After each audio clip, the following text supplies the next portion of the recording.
Welcome to Sikhcast, brought to you by Sikh Research Institute, illuminating every path. Waheguru Ji Ka Khalsa, Waheguru Ji Ki Fateh. My name is Tripat Singh, and I'm an English commentary writer on the Guru Granth Sahib project. This month, we are excited to share with you the composition Thiti by Bhagat Kabir Ji. Bhagat Kabir Ji is one of the 15 revered Bhagats or devoted beings whose writings are included in the Guru Granth Sahib. Out of the 15 devoted beings whose writings are included in Guru Granth Sahib, Bhagat Kabir Ji has the most recorded compositions. The title of this composition, Thiti, comes from the name of the poetic genre in which the composition is written. Thiti, like several other poetic genres in the Guru Granth Sahib, is based on a traditional folk method of measuring the passage of time, while other similar genres are based on the cycles like the 12 months of the year, the seasons of the year, or the 4 quarters of the day and night.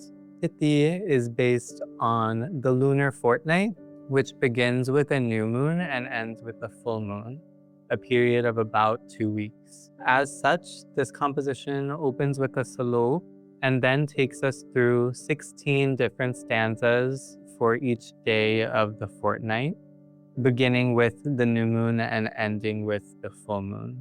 This composition is written in Rag Gauri, a musical mode which invokes a tone of seriousness and longing.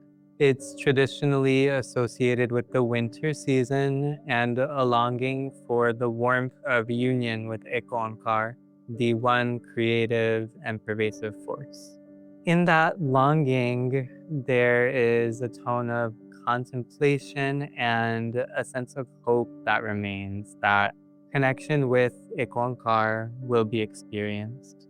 Bhagat Kabir Ji was a radical saint of medieval South Asia. His approach was not to retain prevailing spiritual practices through simply reforming them. Rather, Bhagat Kabir Ji used the prevailing practices of South Asia as a sort of substrate to cultivate a different path of loving devotion to Ek Onkar. This path of loving devotion forgoes the belief in ritualistic and calculated disciplines.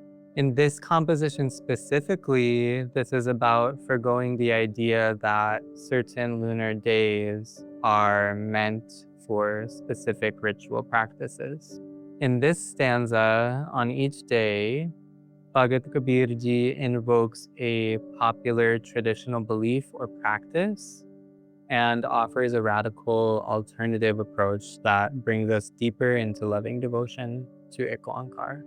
In the 6th stanza, Bhagat Kabir Ji invokes the yogic philosophy of the 6 chakras of the body, or chakras of the body. He says, Chakra Khatha Chakra Shahu Disatai Bin Parachay Nahi Tera Rahai Dubta Met Khimma Gehe Rahe Ho Karma Tarma Ki Sool Na Sahe Ho.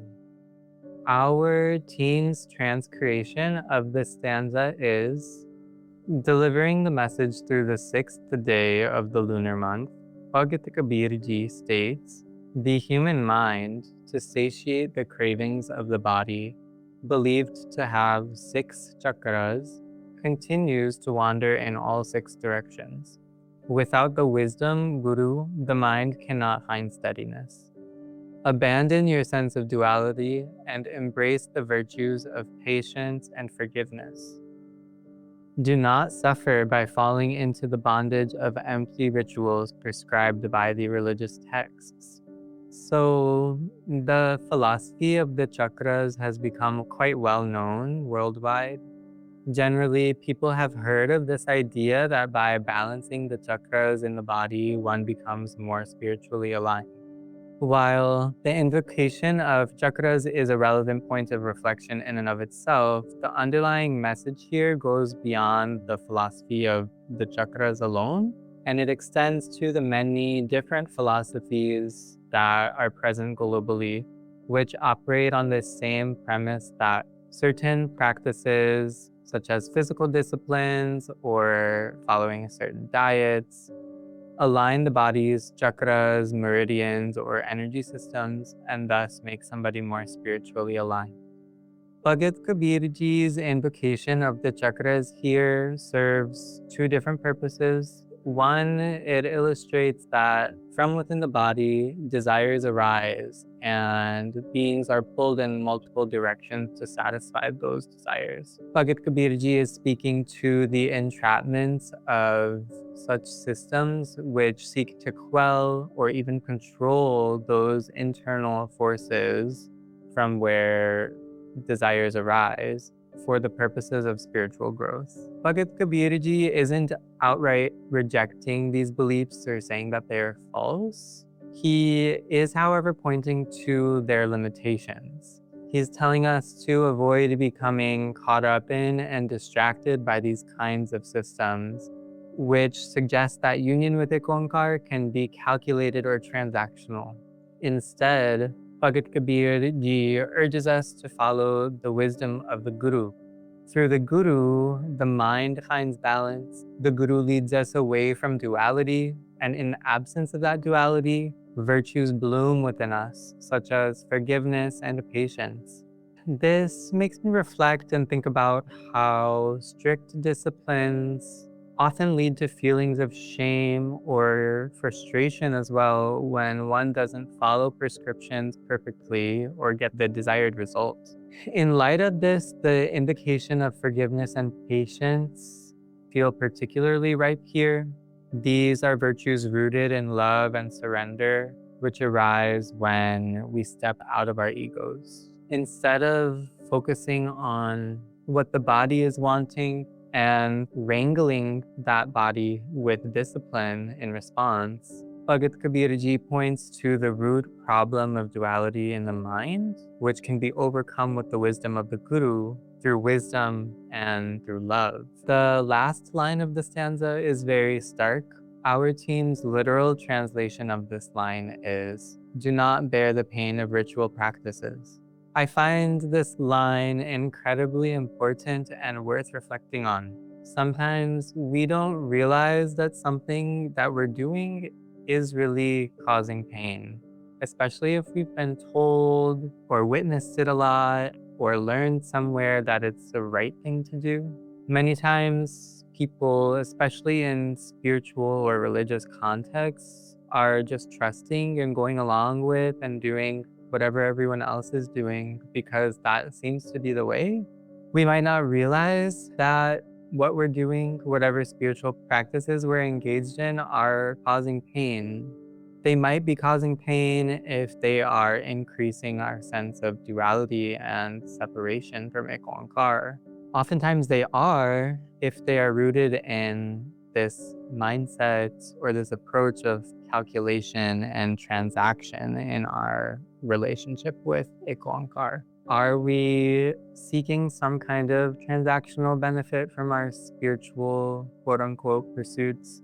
Are we trying to be cunning and calculate our way towards spiritual liberation through whichever system it is we're following?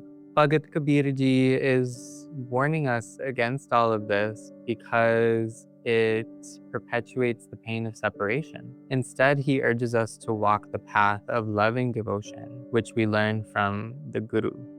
All 16 stanzas of Bhagat Kabirji's Thiti are brimming with themes like this, which are rich and worth reflecting on. They offer a radical perspective that may help us realize different areas in our lives that can be transformed and brought further into loving devotion of Ikonkar.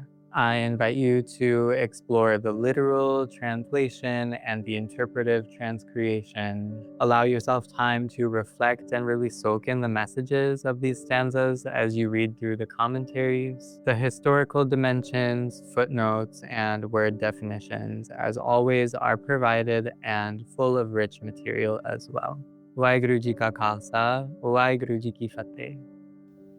Read the translations and commentaries at gurugranthsahib.io. You are listening to Sikhcast by Sikh Research Institute, illuminating every path.